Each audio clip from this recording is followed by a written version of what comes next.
What's up, YouTube, Facebook, and Instagram? This is Deadhead Dan, Dan Jameson with Dan Jam LLC, and I'm shipping out a custom-made product that I made for a customer over the last month. He wanted a couple of Bob Weir effects in a 1U rack unit, so I put together a MuTron clone, an EQ filter for the mid-range. You can sweep a particular range and choose your width of bandwidth. If you want a wide curve that you can move throughout the frequency, different frequencies, or you could do a sharp bell curve and kind of get a very notched signal that you can sweep around the mid-range. And of course a phaser. Bobby used phasers from 70s through 90s and on. So here's a quick look at the unit. I'll post a picture of it as well so you can see it from the front. I posted a picture of this last night on Instagram, and somebody immediately commented, "Oh, Bobby never used an envelope. That's not Bobby." Well, that's not true. He doesn't always use the MuTron like Jerry does, like Estimated Profit. There's a couple tunes where it's like, that's the Jerry thing. Well, Bobby did use them. In fact, he used so many different effects throughout the years. I would need like a 20 rack unit for all the stuff. So it's all good.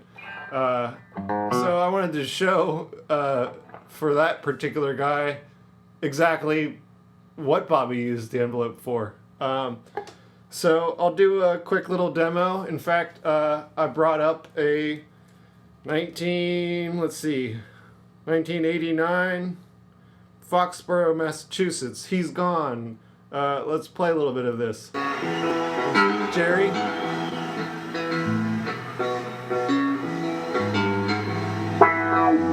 There it is.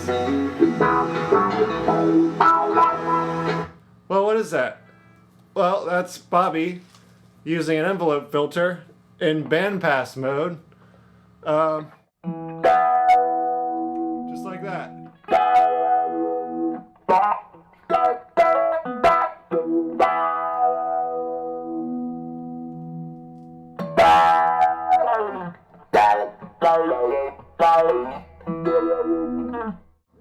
It's a perfect example of Bobby using an envelope filter.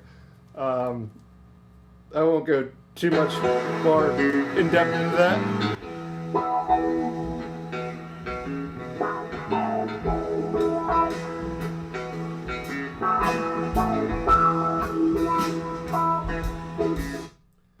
Anyways, moving on. So that's the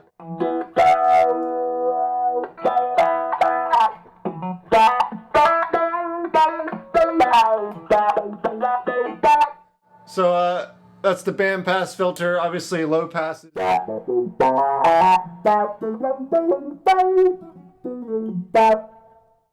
I'm clipping my mic here.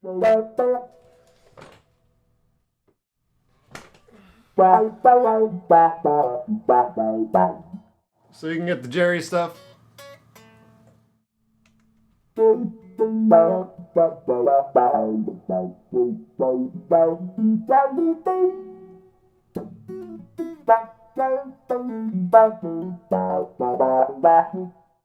can reverse the sweep for the dancing in the street.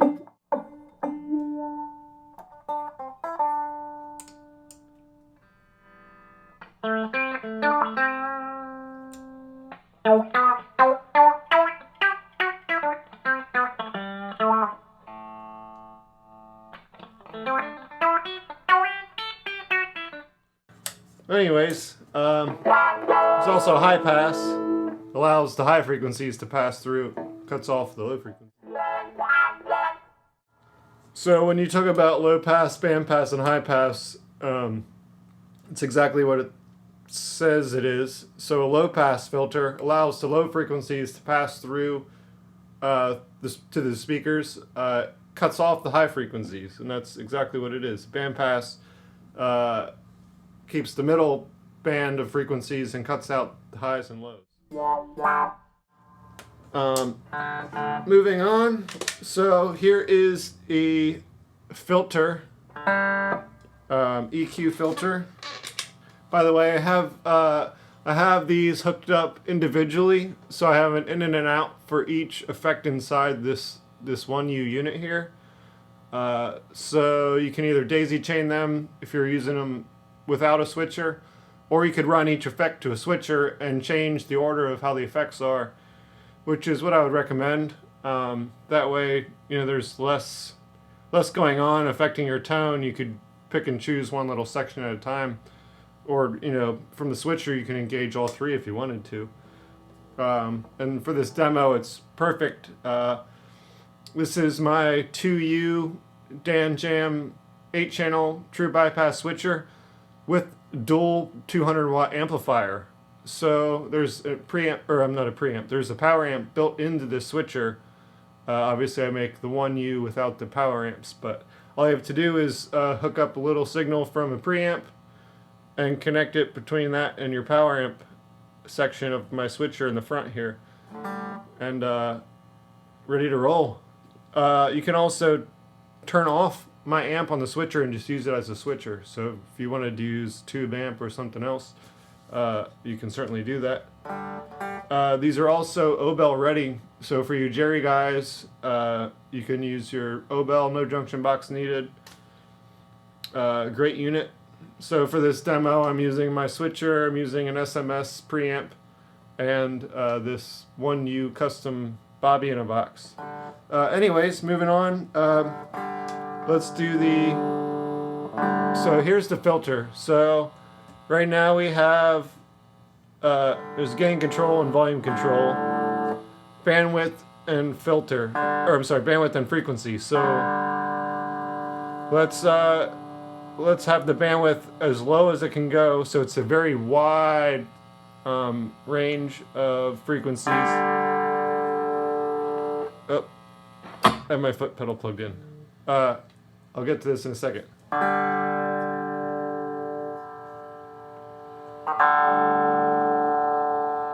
You hear it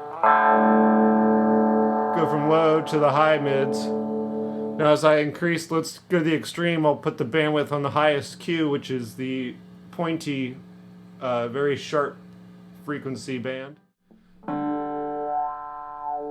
Now it sounds like a wah pedal. But you can choose the width from real wide to real narrow and anywhere in between. And that's what the filter is. In fact, Phil Lesh used filter types in his bass. Alembic basses have filters like that for the low end. And he and Bobby kind of shared similar ideas on their tone, especially in the 80s. Bobby really got into that kind of procedure of like surgeon kind of stuff, picking out his tone, which unfortunately was usually buried in the mix, but there are some shows where you can really hear what he's doing and it's freaking amazing, man. So anyways, a customer wanted to be able to control the frequency with a foot control, an expression pedal. So I have an expression pedal on the floor that I modded with shielded cable, and I made it a long cable. So when we plug this in, we're bypassing this knob which controls the frequency.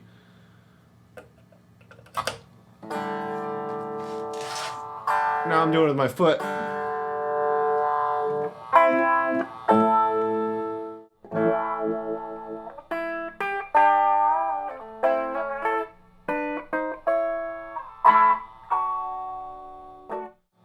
There's some 85, I'd have to find it, a shakedown street that you can see Bobby doing something with his foot, and through the research of other friends of mine and clients, we determined that's what he was doing. He was changing the frequency of his filter with the foot controller.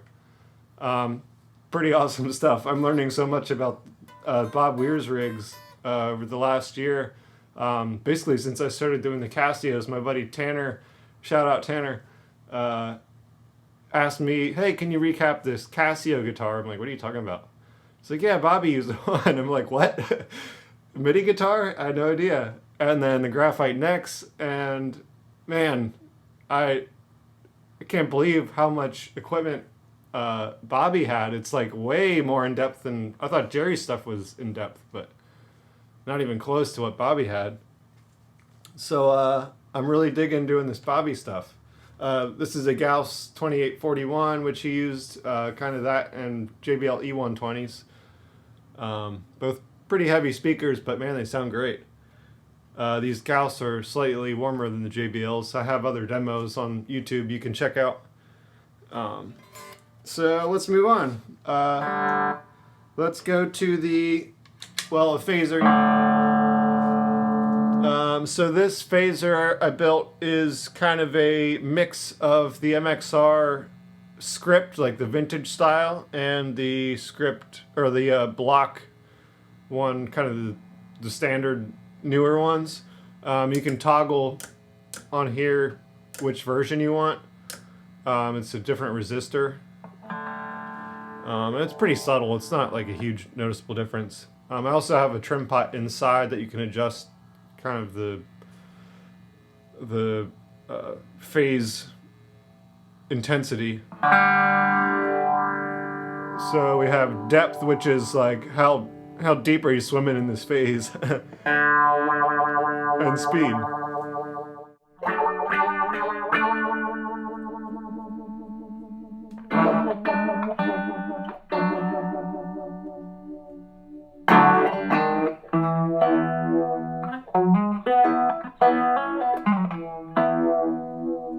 So let's combine this with the MuTron on the band pass.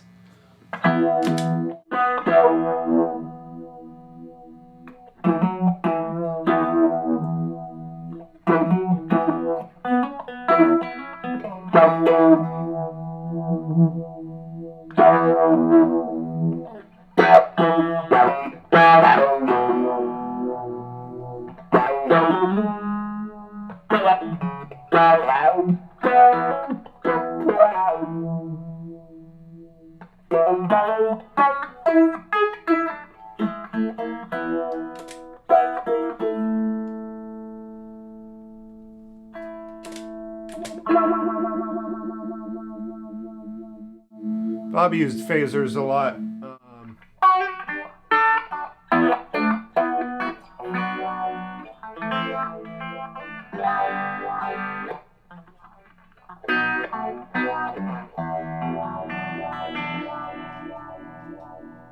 Anyways, I don't need to get too in depth on a phaser. Pretty simple.